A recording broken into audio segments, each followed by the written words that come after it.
اور اب تقریب کو آگے بڑھاتے ہوئے میں ہارون آباد سے تشریف لائے ہوئے اپنے معزز مہمان معروف علم شخصیت پروفیسر غلام محی الدین صاحب سے گزارش کر رہا ہوں کہ وہ تشریف لائیں اور اپنے خیالات کا اظہار کریں. جناب پروفیسر غلام محی الدین صاحب.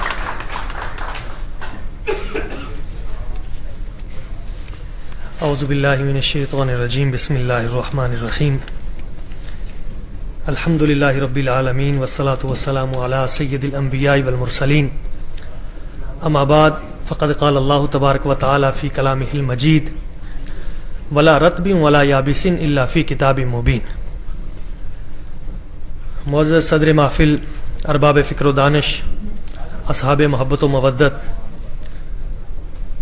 میرے محترم مکرم جناب پروفیسر اشفاق احمد خان صاحب اور عزت مآب وارث علوم اصحابی کا نجوم، وارث سوز مولا روم، میرے محترم حضرت قبلہ نذیر احمد غازی صاحب اور محترم مکرم عاشق رسول جناب اسلم ترین صاحب، دیگر احباب، میرے تمام پروفیسرز، دیگر احباب، اللہ پاک کی بارگاہ قدس میں دعا ہے اللہ کریم ہمارے محترم مکرم قبلہ خان صاحب کو بام عروج عطا فرمائے.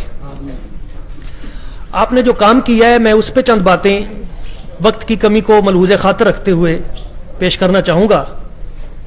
قرآن کی انسائکلوپیڈیا جو آپ نے لکھا ہے اس پہ تقریباً 20 سال انہوں نے صرف کیے ہیں. پاکستان کی بڑی بڑی لائبریریز میں آپ گئے اور جا کے اپنا وقت صرف کیا. آپ دیکھیں جلد نمبر 10 میں صفحہ نمبر 4837 پہ کیا خوبصورت انہوں نے بات کی ہے. جس وقت کوئی بندہ تحقیق کے لیے نکلتا ہے ان پیچیدہ مراحل میں بڑے بڑے سفر کرنے پڑتے ہیں. کہتے ہیں قرآن اور سائنس کی جو تطبیق کی بات کی پہلے برکاتی صاحب نے، اللہ پاک نے ارشاد فرمایا قرآن مجید میں کہ اس میں ہر چیز موجود ہے. اب انہوں نے ان تمام چیزوں کو نکالا کیسے ہے. اب دیکھیں انہوں نے یہ چیز ثابت کی ہے قرآن مجید کو پڑھتے ہوئے کہ قرآن پاک میں دنیا کا لفظ 115 بار آیا ہے تو آخرت کا لفظ بھی 115 بار آیا ہے.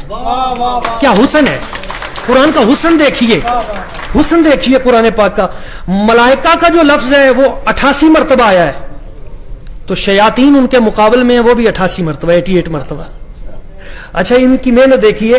کہتے ہیں ملکن جو ہے یہ 13 مرتبہ آیا ہے اور 2 فرشتے ان کو ملکین وہ 2 مرتبہ اور ملائکہ 73 مرتبہ. تو ان سب کو جس وقت ہم جمع کرتے ہیں تو وہ 88 مرتبہ. اور اسی طرح شیطان 70 مرتبہ ہے، شیاطین 18 مرتبہ، ان کو جمع کریں تو 88. جی جی اب دیکھیں یہ قرآن کا حسن اور معجزہ ہے. سینکڑوں سال بعد بھی اس کی جب ہم عددی خوبی دیکھتے ہیں، نبی پاک صلی اللہ علیہ وسلم آپ کا اسم گرامی 4 مرتبہ آیا ہے تو شریعت کا لفظ بھی 4 مرتبہ آیا ہے. الناس لوگ 368 مرتبہ ہے تو الرسول بھی 368 مرتبہ ہے. الحیات کا لفظ 145 مرتبہ ہے، الحیات زندگی. تو الموت کا لفظ بھی پورے قرآن پاک میں 145 مرتبہ ہے. زمین کا لفظ قرآن پاک میں 13 مرتبہ ہے اور سمندر کا لفظ 32 مرتبہ ہے.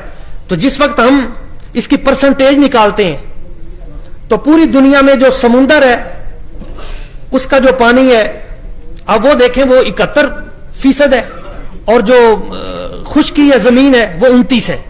تو بالکل قرآن پاک نے اتنی مرتبہ ہی ذکر کیا ہے جتنی مرتبہ ان کی حیثیت بنتی ہے. جی خاص سینکڑوں سال بعد بھی. اب پھر دیکھیں فگر کے حوالے سے سورہ یوسف کو دیکھ لیں. یہ قرآن مجید فرقان حمید کے 12ویں نمبر پہ آ رہی ہے. اس میں 12 رکوع ہیں اور 12ویں پارے میں ہے. اس میں 12 بھائیوں کا تذکرہ ہے اور حضرت جناب یوسف علیہ السلام کی عمر پاک بھی 12 سال تھی جب آپ کو کنویں میں پھینکا گیا. اور جس وقت ان کو زلیخا مصر کی وجہ سے جیل میں جانا پڑا تو وہ بھی 12 سال ہیں. جی جی اور پھر اس میں 12 نیکیوں کا تذکرہ ہے کہ یہ نیکیاں کرو تو جنت ہے اور 12 گناہوں سے بچنے کی تلقین کی گئی ہے کہ ان 12 سے بچنا ہے. اب یہ قرآن کا حسن دیکھیے آپ. یہاں پہ انہوں نے کتنے خوبصورت انداز میں نفع کا ذکر قرآن پاک میں 50 مرتبہ ہے تو فساد کا ذکر بھی 50 مرتبہ ہے. الصالحات نیکی کی باتیں 167 مرتبہ ہے تو السیئات برائی کی وہ جو لفظ ہے وہ بھی اتنی مرتبہ ہی آیا ہے.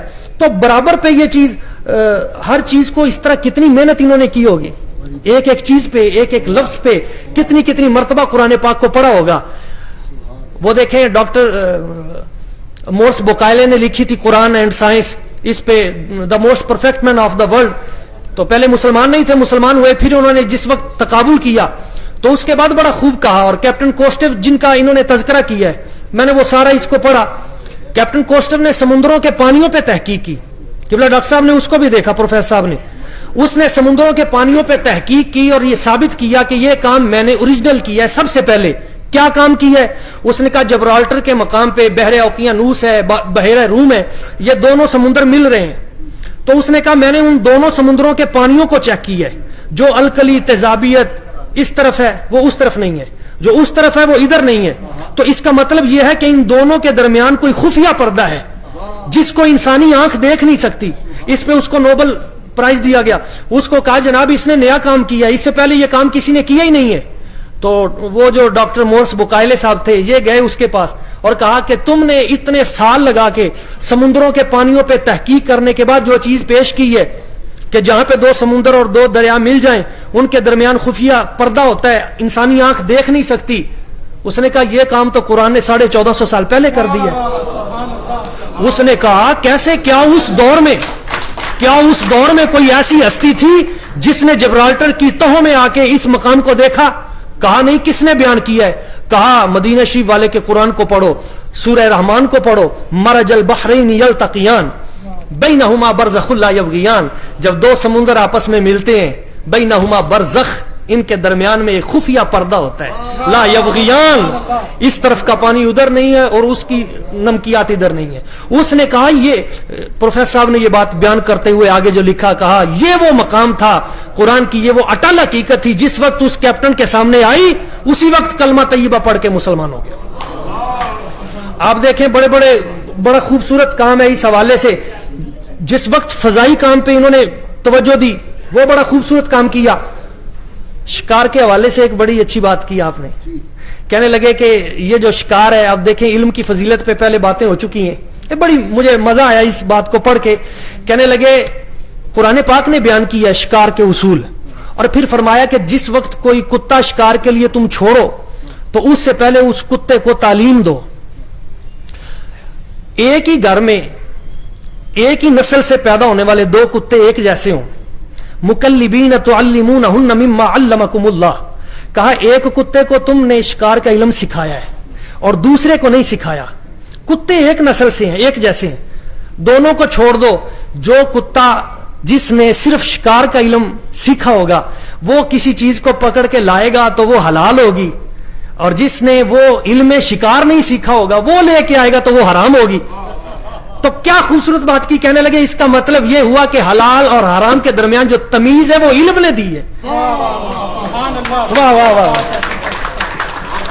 علم اگر ایک کتے کے اندر آیا ہے اور وہ بھی بڑا علم نہیں ہے, وہ صرف شکار کا, تو اس کتے کے اس علم کی برکت کی وجہ سے وہ حرام چیز حلال ہو گئی. تو آگے انہوں نے پھر اور کمال کر دیا. کہنے لگے اب دیکھیں ایک کتے کے پاس علم آئے وہ دوسرے کتوں سے ممتاز ہو جاتا ہے, تو جس بندے کے پاس علم آئے وہ دوسرے بندوں جیسا کیسے ہو سکتا ہے. اور پھر آگے کہنے لگے کہ ہدہد جو تھا, ہدہد, کہا اس نے مسابت اختیار کی حضرت سلیمان علیہ السلام کی. وہ کچھ عرصہ آپ کے پاس رہا تو اس کو اتنا علم ملا کہ وہ فضاؤں میں اڑتا ہوا زمین کی تہ میں بتا دیتا تھا کہ یہاں پہ پانی میٹھا ہے, یہاں پہ کڑوا ہے.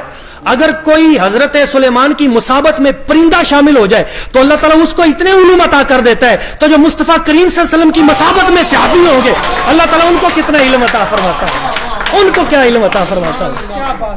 بڑی خوبصورت بات کی. یہ ان کے علم کو سلام عقیدت ہے.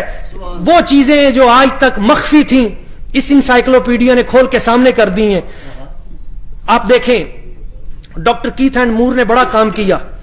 وہ کہتا ہے آج تک مجھے سمجھ نہیں آئی کہ وہ کون سا الٹرا ساؤنڈ مشین تھی جس نے اسلام کو اتنا عرصہ پہلے باخبر کر دیا. اس نے کہا اب جو مشینیں آئی ہیں تو ہم نے یہ جانا کہ ماں کے پیٹ میں بچہ جو پرورش پاتا ہے وہ 3 تہوں کے اندر پرورش پاتا ہے.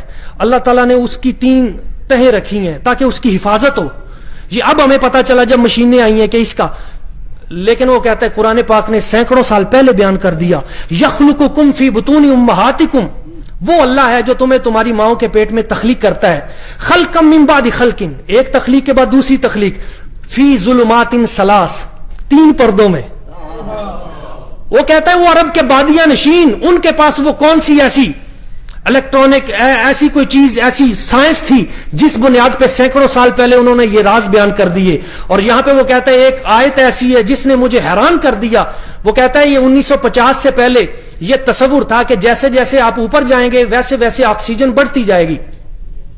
جب امریکہ نے اوپر اپنے اپولو وغیرہ بھیجے تو پتا چلا کہ نہیں, جیسے جیسے اوپر جائیں گے آکسیجن کم ہوتی جائے گی.